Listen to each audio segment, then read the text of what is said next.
오늘은 언약을 지킬 때 복을 주십니다. 이런 제목으로 하나님 말씀 함께 나누겠습니다.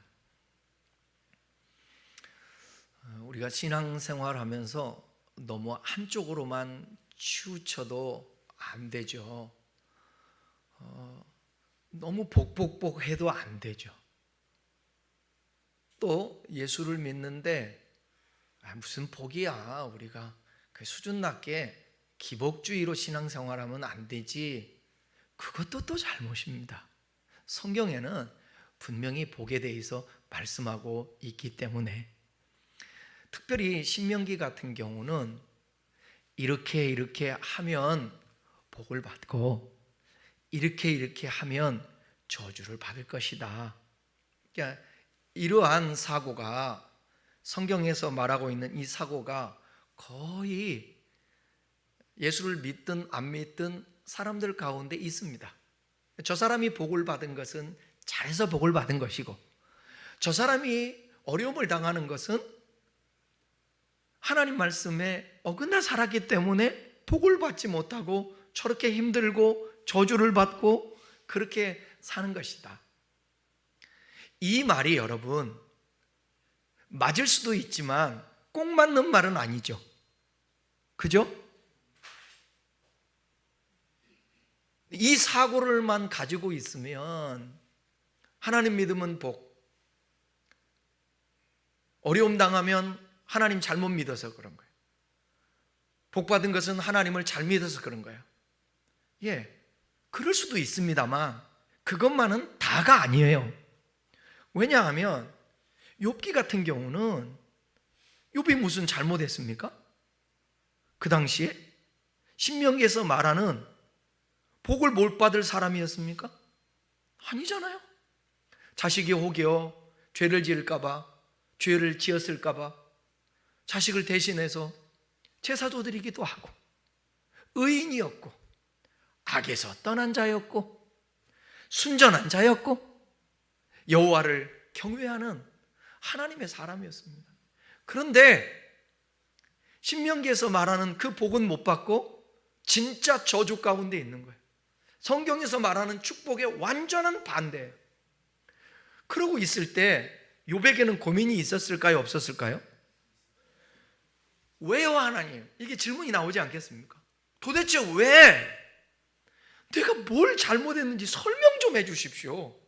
그러고 있는 찰나에 욥의 세 친구가 와서, 너는 죄를 지어서 그래. 네가 지금 고통당하는 것은 죄의 대가야. 그러니까 회개해야 돼. 회개하지 않으면 넌 회복하지 않아. 넌 지금 저주 가운데 있어. 근데 그 소리를 듣고 욥은 항변을 하잖아요. 너희가 나에게 대해서 내가 무슨 죄를 지었는지 한번 얘기를 해봐. 있겠지. 그런데 신명기적인 사고로 보게 되면 이게 이해가 안 가는 거예요. 이해가 안 가는 거예요. 저와 여러분도 신앙생활할 때 그럴 수 있습니다. 그러니까 양면성이 있다라는 거예요. 때로는 욥처럼 하나님이, 야, 너 이유 없어. 근데 내가 창조주야. 나를 계시하기 위해서 그러는 거야. 꼭 이렇게 얘기해도 꼭 맞는 건 아니에요. 욥을 연단한 것은 복 주기 위해서 연단하신 것이다. 여러분 물어볼게요. 갑절의 복을 받고 엄청난 축복을 받기 위해서 지금 모든 것을 욥처럼 다 잃어버리고 그러고 싶어요?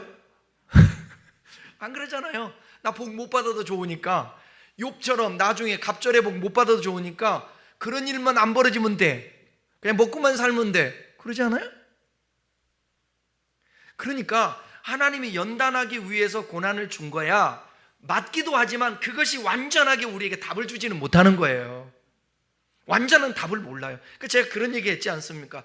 한 사람이 고난을 당하는 것은 타자가 너는 이것 때문에 이것 때문에 고난을 당하는 거야 말할 수 없다고. 본인이 하나님 앞에 기도하면서 하나님이 주시는 깨달음을 여러 가지 다양함이 있으니까 거기서 어떨 때는 죄를 회개하라고 그럴 수도 있고, 연단 때문에 그럴 수도 있고, 아무 이유 없이 올 수도 있어. 그거 다음에 우리에게 깨우침을 주기 위해서 하나님이 어떤 존재인지를 알게 하기 위해서 그럴 수도 있는 거예요. 그러나 그럼에도 불구하고 오늘 얘기하고자 하는 것은 신명기적인 언약을 지키면 복을 주신다라는 거예요. 언약을 지키면. 우리가 다양한 삶을 살고 있고 다양한 우리의 신앙생활 속에서 경험하지만 이 신명기에서 말씀하시는 이 복도 있으니 우리가 이 복을 누리려면 어떻게 해야 될 것인지 우리가 한편 살펴보자고요. 하나님이 욥과 같은 시험을 주실 때도 있고 다른 이유 없이 어떤 우리에게 시험을 당할 수도 어려움을 당할 수도 있지만 그러나 성경이 말씀하고 있는 복을 받지니까요. 안 받을란가 봐. 그럼 나 혼자 설교하고 나 혼자 받을게. 응? 받아야지. 받아야지요. 복을 받아야죠. 왜 받아야 돼요? 왜 받아야 돼요? 복을. 그렇죠. 와, 30년 만에 갑오경장 이후에 진짜 오른다. 이거 진짜 중요한 게 하나님의 영광을 위해서. 우리가 복 받아야 될 이유도 나 자신을 위한 게 아니야. 하나님이 너는 복을 받아야 돼. 그래서 복을 받는 거예요.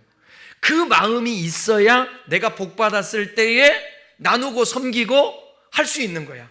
근데 내가 주인 되어서 내가 복 받아서 나눠야 돼. 이렇게 말을 하게 되면 하나님이 빠지고 내가가 나오기 때문에 안 할 수도 있고 누가 안 알아주면 섭섭하고 그렇게 되는 거예요. 그러니까 우리가 복을 받는 것도 하나님의 뜻, 주신 것도 하나님의 뜻. 그러니까 하나님의 뜻에서 되었으니까 내가가 안 나오고 누가 나오는 거예요? 하나님이 나오고. 이걸 뭐라 그러냐? 신약적으로 보게 되면 자기 부인이 되는 거예요. 그러니까 아담은 이걸 못 하잖아요. 그래서 자기 마음대로 도전하는 거예요. 하나님 앞에. 우리는 자기 부인을 하는 예수님처럼 그렇게 살아가면 어떤 복을 주셔도 그건 내 것이 아니야. 하나님이 주신 거니까 하나님 것이야. 이렇게 고백할 수 있게 되는 거죠. 나의 생명까지도. 그러니까 바울처럼 그 은혜를 깨닫고 나니까 뭐냐? 먹든지 마시든지 죽든지 살든지 하나님 영광이라는 거예요. 근데 하나님 영광 얘기를 하지만 삶은 누가 살아내는 거예요? 내가 살아내는 거예요. 내가. 누구로 말미암아? 하나님으로 말미암아. 하나님에 대해서 어떤 하나님인지 알고 무엇을 계획하시고 목적하셔서 나를 이 세상에 존재케 하셨는가? 여러분은 여러분 스스로 존재한 게 아니에요. 하나님이 있게 하신 거예요. 그럼 있게 하신 분을 위해서 살아야지. 있게 하신 분을 위해서 살지 않았던 최초의 인물이 아담. 주님은 계속해서 설득하는 거예요. 다음에 태어나는 사람에게 가인, 그 이후에 수많은 사람들에게 뭐라고 말하는 줄 아십니까? 제2의 아담아, 제2의 아담아, 선악과를 따먹지 말라. 너는 피조물이다. 내가 창조했다. 내가 너를 향한 목적이 있다. 내가 너를 향한 뜻이 있다. 그 뜻을 이루며 살자. 그럴 때 너와 나와 친밀한 교제를 하게 되고 천국을 누리고 하나님의 복 안에서 네가 살 수 있는 거야. 내가 너를 보호할게. 내가 너를 공급할게. 내가 너를 인도할게. 내가 너를 복 줄게. 이렇게 되는 거예요. 그러니까 그 복, 하나님이 주시는 복, 하나님 자신을 위해서 복. 여러분, 그 다윗이 시편 23편에서 고백하죠. 뭐라고요? 여호와는 나의 목자시니 내게 부족함이 없으리로다. 그가 우리를 푸른 초장에 누이시며 쉴 만한 물가로 인도하시는 도다. 그 다음에 뭐라고 그랬어요? 아니, 그 전에 자기의 이름을 위하여 의의 길로 인도하시는 도다. 그러니까 여러분, 하나님을 위하여 하나님이 창조하신 거예요. 하나님을 위하여 당신을 위해서 이 세상의 모든 것을 존재케 하신 거예요. 그 존재하는 그 존재의 피조물이 존재케 하신 자의 영광을 위해서 살아내면 그것이 선이라는 거죠. 그것이 복받은 거라는 거예요. 오늘 이 신명기에서는 하나님과 언약 관계를 유지하며 살아내면 하나님 복을 주신다고 말씀했는데 그 말씀을 살펴보자고요. 신명기 말씀은 애굽에서 나와서 광야를 지나 가나안 입성을 앞둔 이스라엘 백성에게 주어진 모세의 마지막 설교예요. 모세의 마지막 설교면 그만큼 중요할까요? 안 할까요? 중요해요. 그 마지막 말은 한 말을 또 할까요? 아니면 한 말을 안 할까요? 마지막 말할 때 한 말을 또 할까? 안 할까? 여러분 같으면 한 말을 안 할 거예요? 또 할 거예요? 왜 또 해요? 중요하니까 한단 말이에요. 그래서 모세가 진짜 중요하게 마지막 설교를 하는 거예요. 이스라엘은 이제 광야 생활을 마치고 하나님께서 약속한 땅, 누가 약속했다고요? 내가가 아니야. 하나님이 약속한 거예요. 천국은 내가가 아니에요. 내가가 가고 싶어서 설정한 곳이 아니라 천국은 하나님 나라는 하나님께서 계획하시고 우리를 들어가게 하는 것이 목적인 거예요. 내가가 아니라. 모세는 이 백성에게 하나님의 율례와 법도를 상기시키면서 그 땅에서 어떻게 살아야 하는지, 가나안 땅에서 어떻게 살아야 하는지, 어떤 관계를 맺어야 하는지, 무엇을 조심해야 하는지를 반복해서 강조를 합니다. 이 신명기 7장은 하나님께서 왜 가나안의 7족속, 가나안 땅에 들어가거든 그 족속들을 멸절하라고 그랬어요. 그리고 그들과 어떤 관계도 맺지 말래요. 왜? 그들은 하나님을 알지 못하니까. 그들에게 들어가서 섞이면, 그들을 따르면, 그들의 말을 들으면, 그들과 교제를 하면 어떻게 되니까? 하나님을 잊어버리고 세상적인 게 되니까. 그 어떤 관계도 맺지 말라는 이유를 밝히면서 그 명령을 따르는 자에게는 복을 주실 것이라 말씀하고 있는 것입니다. 그러니까 오늘 본문은 그 명령에 순종하는 자에게 하나님이 어떤 축복을 베푸시는지 구체적으로 설명하고 있습니다. 이 말씀을 통해 우리는 하나님이 어떤 분이신지 먼저 알고, 그리고 그분의 언약 아래에 있는 자로서 우리는 어떤 삶의 자세를 가져야 되는지 배울 수 있습니다. 특별히 하나님이 약속하신 그 언약을 지킬 때 어떠한 복을 주시는지 말씀하고 있습니다. 본문은 모세가 이스라엘 백성에게 하나님의 언약과 그에 따른 축복을 상기시키면서 순종, 뭐라고요? 순종의 중요성과 축복의 실질적 내용이 뭔지를 본문에서 가르치고 있습니다. 자, 읽어가면서 살펴보겠습니다. 12절을 읽겠습니다. 12절, 너희가 이 모든 법도를 듣고 지켜 행하면 내 하나님 여호와께서 내 조상들에게 맹세하신 언약을 지켜 내게 인애를 베푸실 것이라.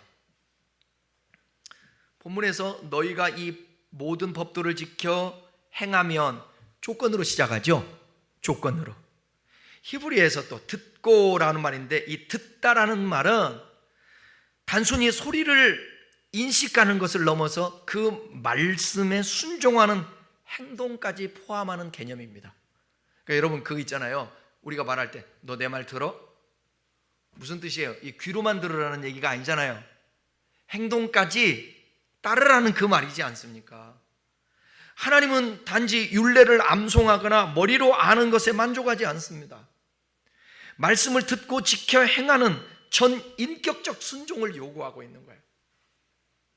하나님은 이런 자에게 무엇을 하신다고 말씀하십니까? 내 조상들에게 맹세하신 언약을 지켜 내게 인애를 베푸실 것이라.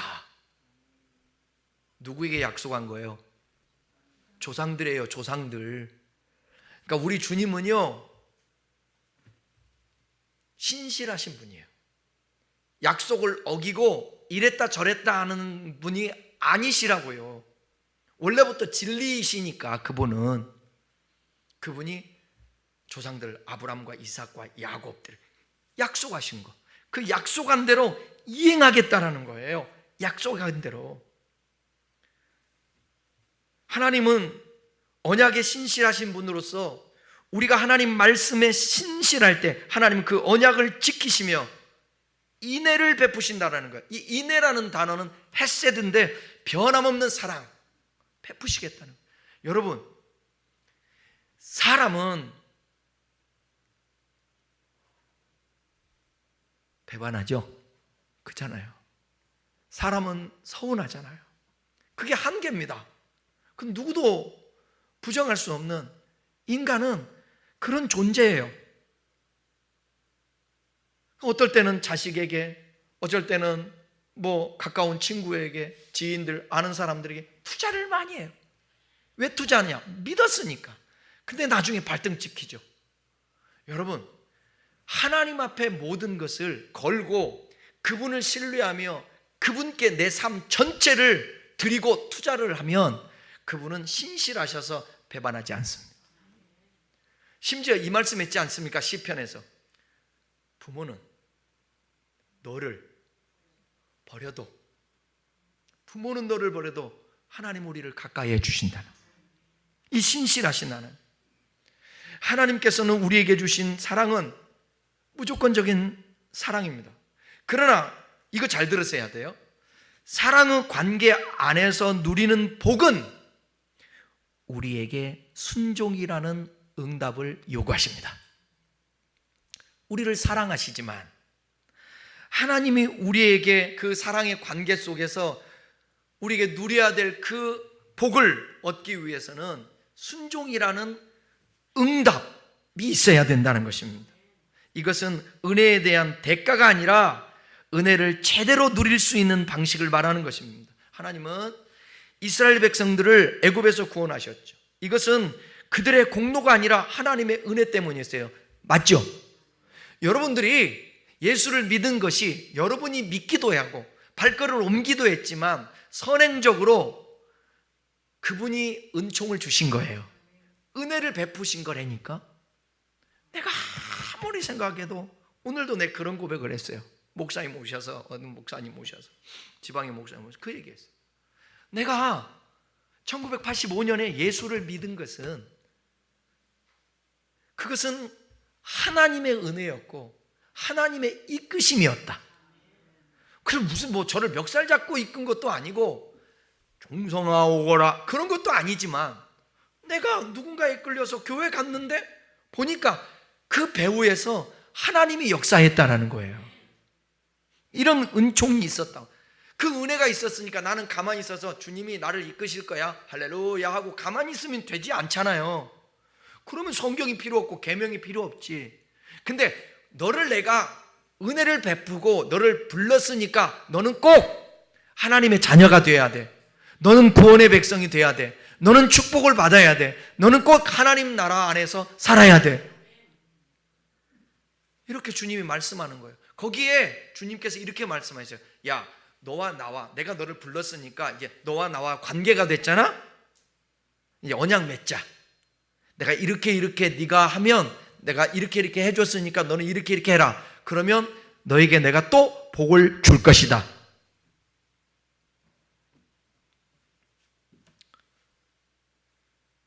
(12절은) 그런 의미에서 언약에 순종하는 자에게 임하는 복에 대한 가장 명확한 하나님의 약속을 말씀하고 있습니다.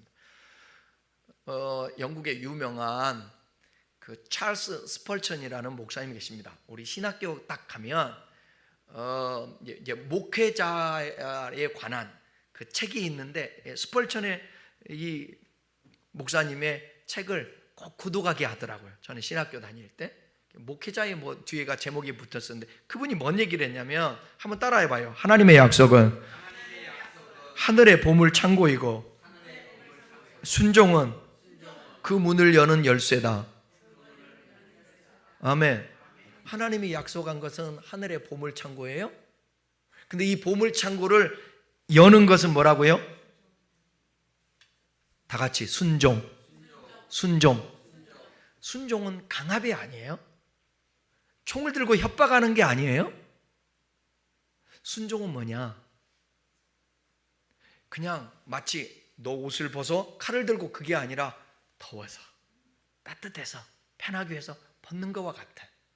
그런 순종을 말하는 것입니다.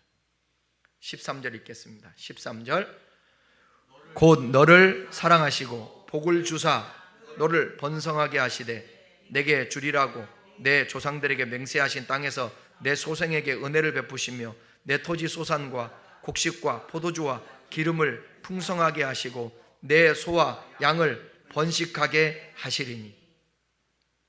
여러분, 제가 앞으로 이와 같은 설교를 또 언제 할지 몰라요.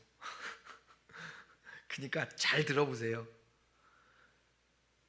퍼펙트한 복 아닙니까 여러분?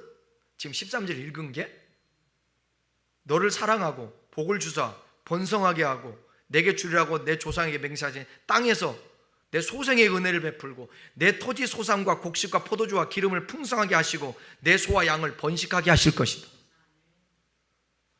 하나님은 단지 의무적으로 축복을 주시는 분이 아닙니다. 여기 너를 사랑하시고라는 표현이 있지 않습니까? 하나님의 축복이 사랑 안에서 기인된 거예요. 하나님의 사랑 안에서 기인된 게 축복이라고. 마치 부모가 자식을 사랑해서 주고 싶어 하는 것처럼. 근데 우리 사람에게는, 인간에게는 한계가 있지 않습니까? 한계가. 근데 하나님에게는 한계가 없으신 분 아니겠습니까? 복은 단순한 물질적 번영 이상의 것입니다. 그것은 하나님 관계 안에서 누리는 번성입니다.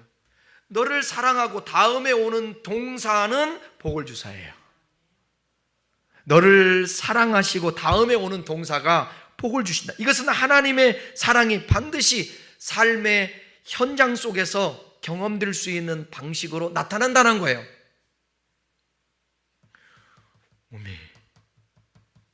여러분, 이거는 아멘을 막 쌍수로 해야 돼요. 너를 사랑하시고 다음에 나오는 이 동사가 복을 주시는데, 하나님의 사랑이 반드시 우리의 삶의 현장 속에서 경험될 수 있도록 인도하시는 방식으로 이 복이 나타낸다니까요. 그러니까 본문에 언급한 복이 뭐예요? 자녀의 축복이에요. 내 몸의 열매, 농사의 축복이에요. 곡식과 포도주의 기름, 가축의 축복이에요. 소와 양의 새끼. 즉 하나님은요, 개인, 가정, 사회, 경제, 생명 전반에 걸쳐서 복을 주시겠다는 거예요. 하지만 그 모든 복은 하나님의 언약을 지키는 자에게 주신다는 점을 놓쳐서는 안 되는 거예요. 그러니까 오늘의 관심은 복이 아니라 뭐예요? 그렇죠. 다시요. 오늘 우리의 관심은 복이 아니라 뭐예요? 복은 그러면 어떻게 주어지는 거예요? 그렇죠. 저절로. 가지가 포도나무에 붙어 있으면 저절로 과실을 맺힌 같이 그게 되는 거죠. 하나님은 우리가 예배당 안에서만 복을 누리기를 원치 않습니다. 여러분의 삶의 현장에서 땀 흘리는, 때로는 밭에서, 우리의 직장에서, 현장에서,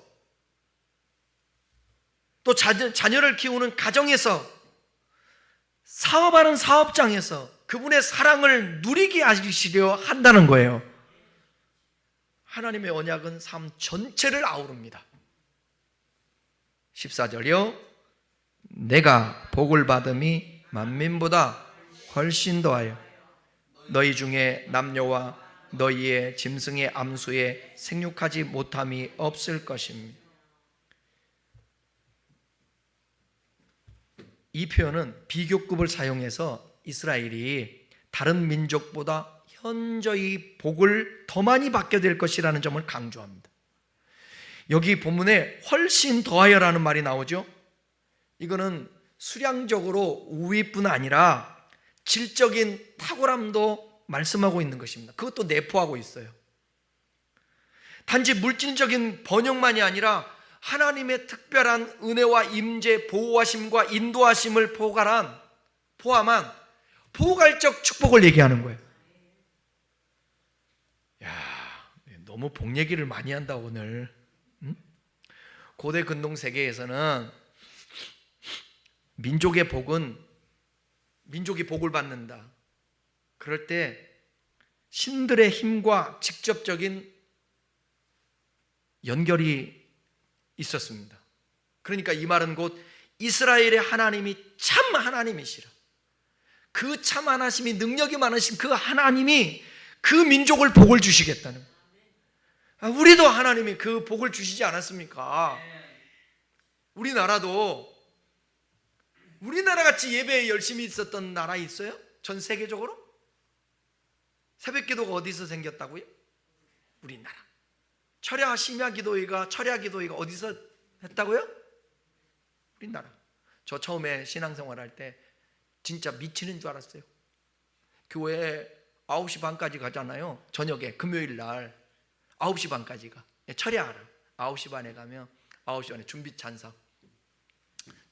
변찮는 주님의 사랑과 먹보다도 더 검은, 이 찬송을 하는데 변찮는 주님의 사랑과 불길 같은 성신여, 내 죄 사함 받고서 예수를 안뒤 내게 강 같은 평, 이거를 쉬지 않고 30분 부르는 거예요. 처음에 할 때는 그거부터 시작하지 않죠. 처음에는 전부여 의지 없어서 인내하신 굳세 주여, 이렇게 찬송을 계속 늘어지게 해요. 그렇게 찬송하고 나면 그 다음에 이제 기도 제목이 있어요. 기도합시다 하면 주여 삼창 기도하고, 옆에 사람 소리 안 들으려고 더 크게 기도하는 거예요. 그럼 이제 10시 반 되면 말씀 들어가. 그러면 여러분 생각해 보세요. 청년들이 직장에서 일하고 금요일 날 밤이면 얼마나 피곤하겠어요. 11시 반 되면 다들 어떻게 되죠? 막 넘어가. 우리 그 신옥순이라는 분이 있었는데 그 자매는 넘어가, 막 이쪽으로 갔다 저쪽으로 갔다. 얼마나, 그래도 피곤하니까 당연히 어쩔 수 없잖아요.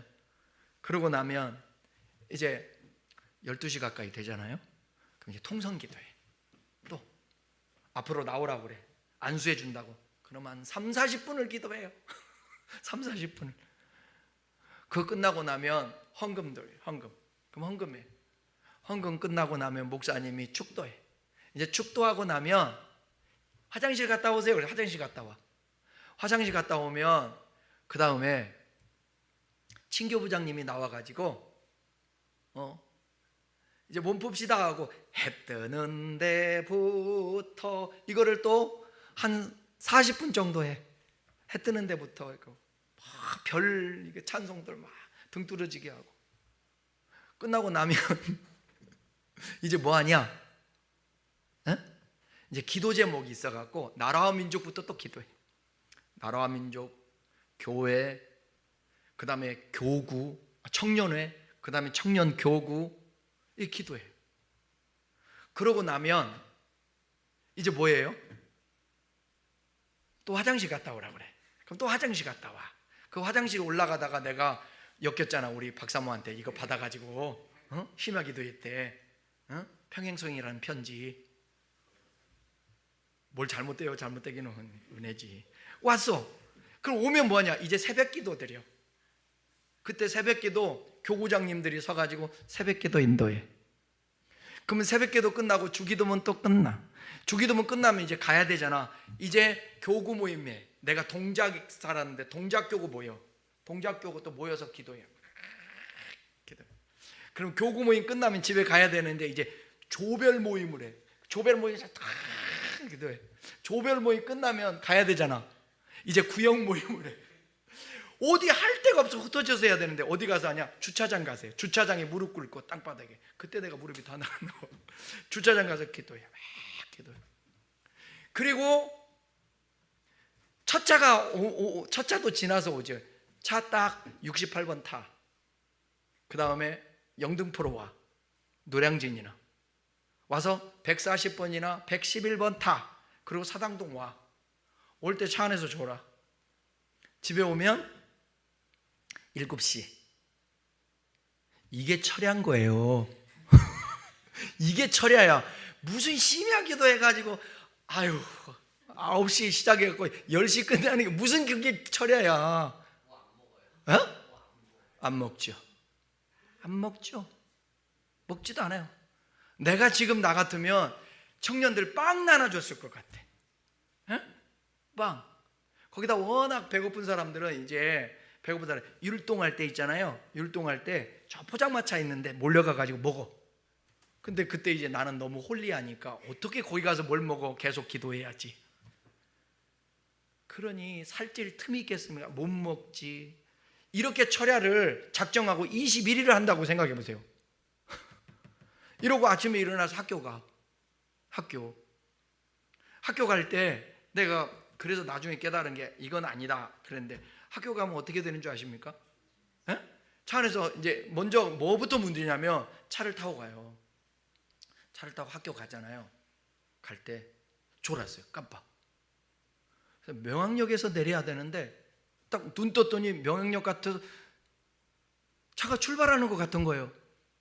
기사 선생님 잠깐만. 그래서 내렸어요. 두 정거장 앞인 거야.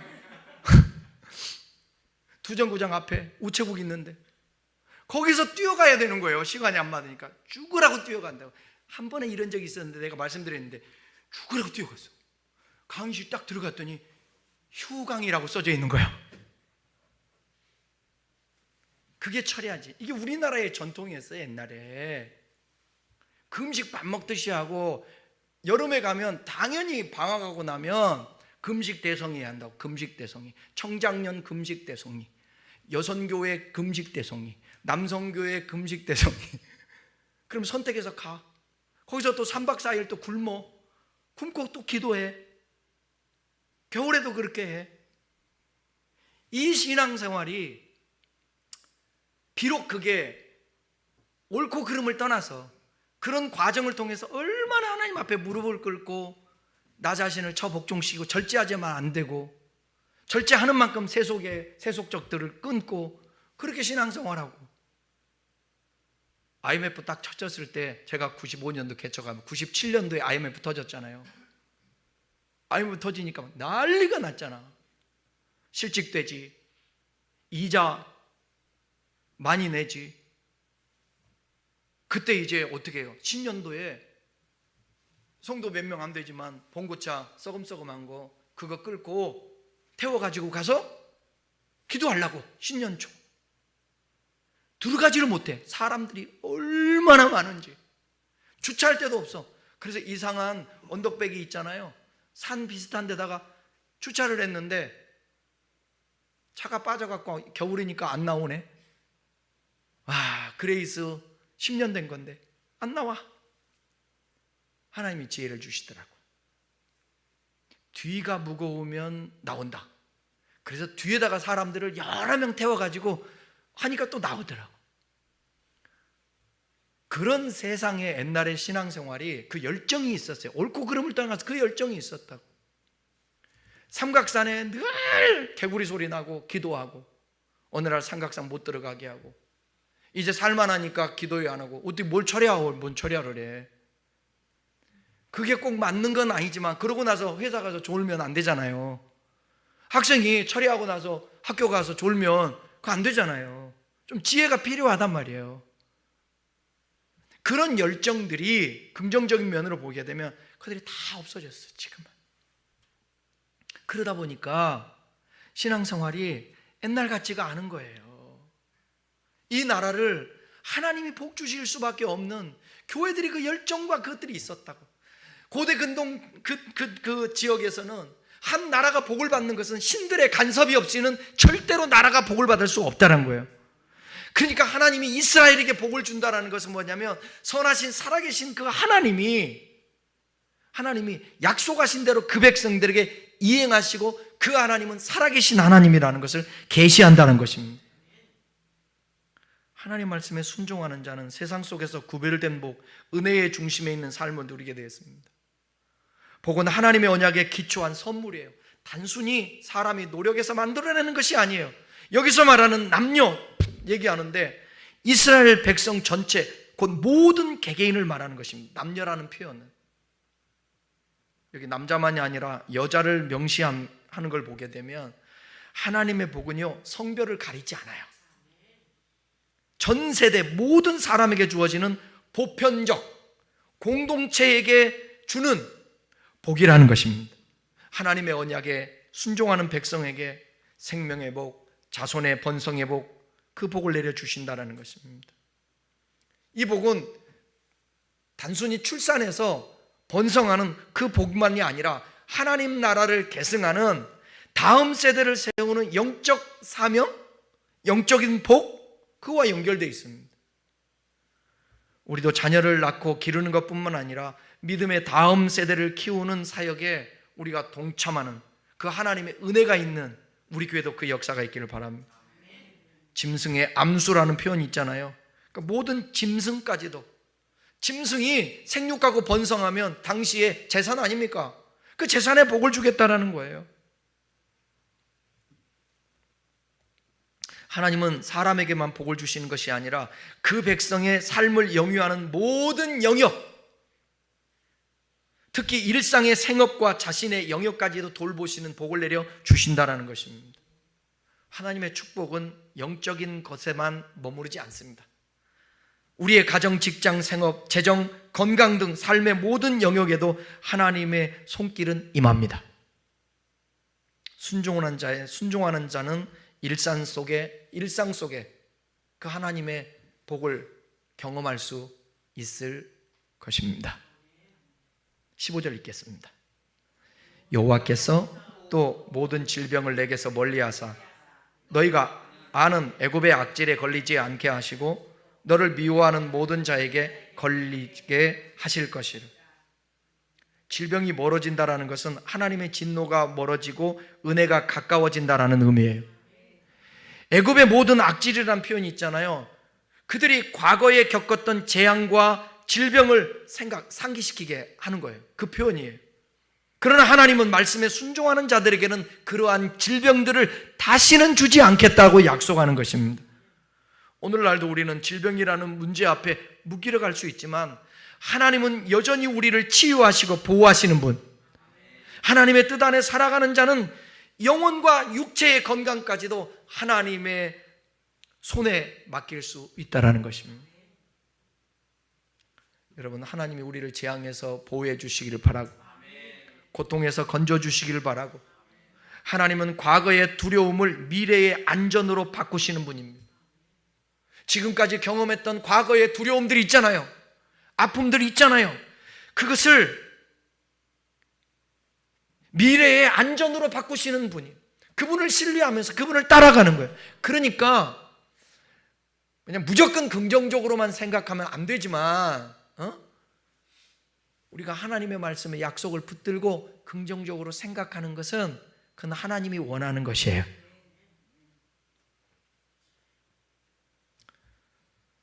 하나님 자신의 이름과 영광을 위하여 자신의 백성들을 건드리는 그런 모든 악의 무리들을 우리 주님은 심판할 거예요. 여러분, 그거를 믿고 살아야 됩니다.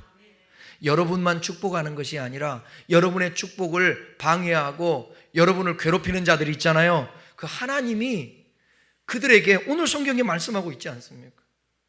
그들을 내버려 두지 않는다라는 거예요.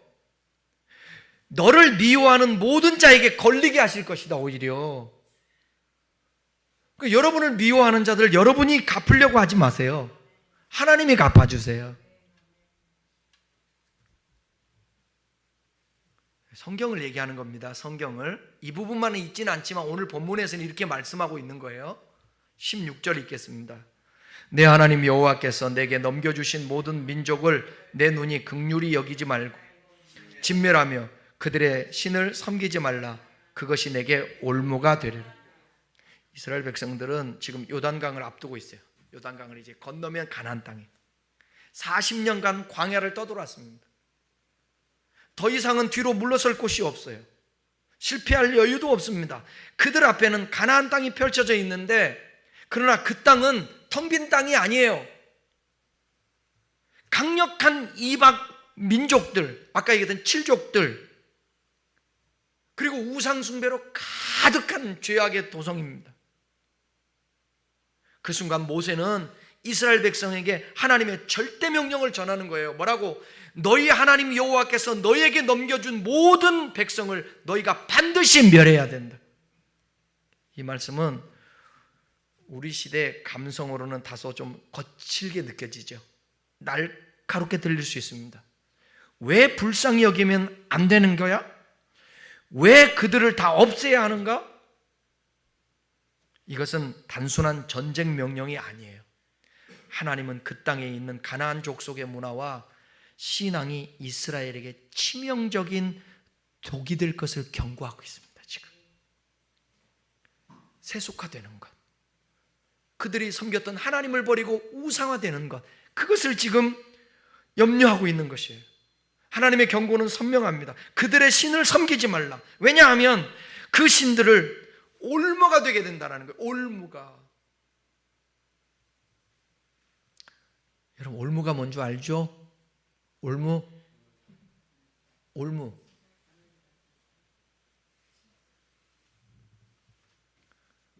저는 어렸을 때 시골에서 보니까 친구들하고 겨울에 산에 올라가요.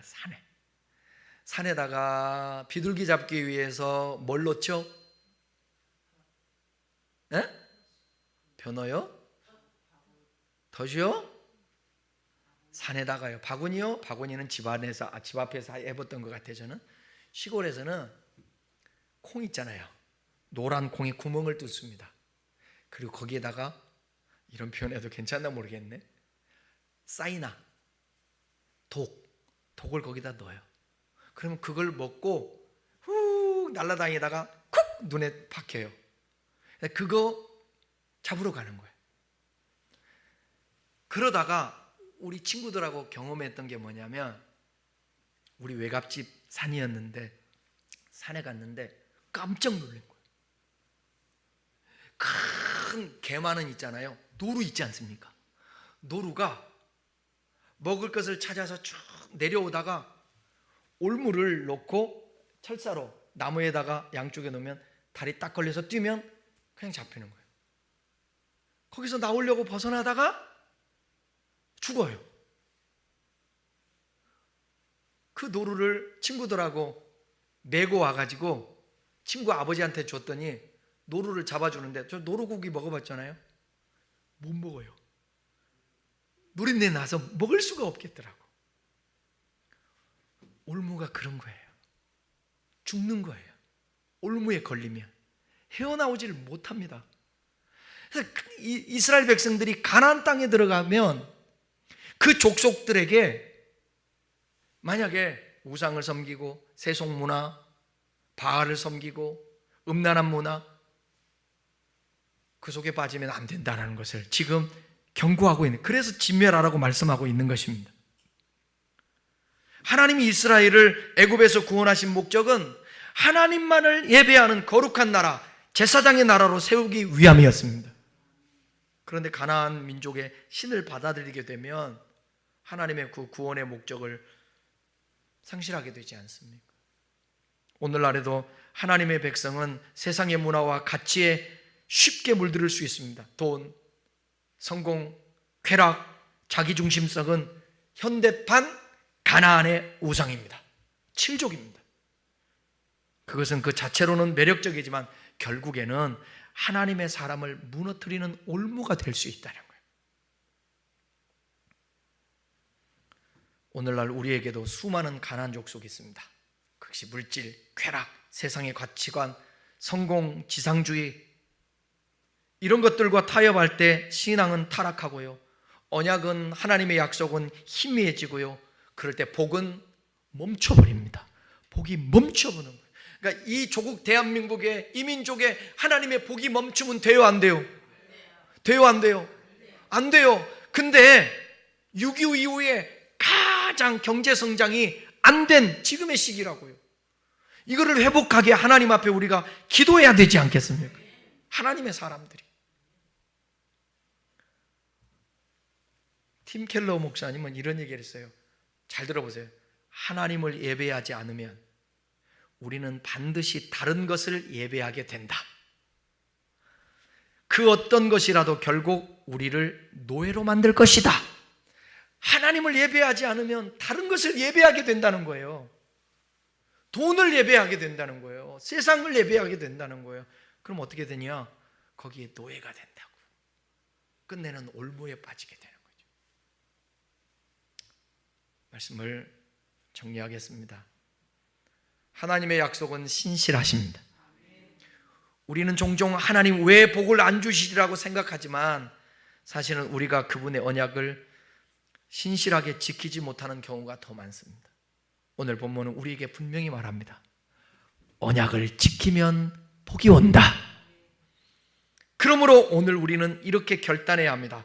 말씀을 듣고 그를 경외하며 지켜 행해야 되는 거예요. 세상의 방식보다 하나님의 약속을 믿고 따르겠다는 거예요. 복을 구하기 전에 먼저 언약의 삶을 살 수 있기를 바랍니다. 하나님의 복은 언약이라는 문으로 들어오고 순종이라는 열쇠로 열린다. 이것도 팀 켈러가 얘기했어요. 따라해 볼래요? 하나님의 복은 언약이라는 문으로 들어오고 순종이라는 열쇠로 열린다. 아멘. C.S. 루이스가 한 말 한번 읽고 말씀을 마치겠습니다. 하나님은 우리가 순종할 때 우리가 원하는 것보다 더 큰 것을 주실 준비가 되어 있다. 한 번만 더. 하나님은 우리가 순종할 때 우리가 원하는 것보다 더 큰 것을 주실 준비가 되어 있다. 기도하겠습니다.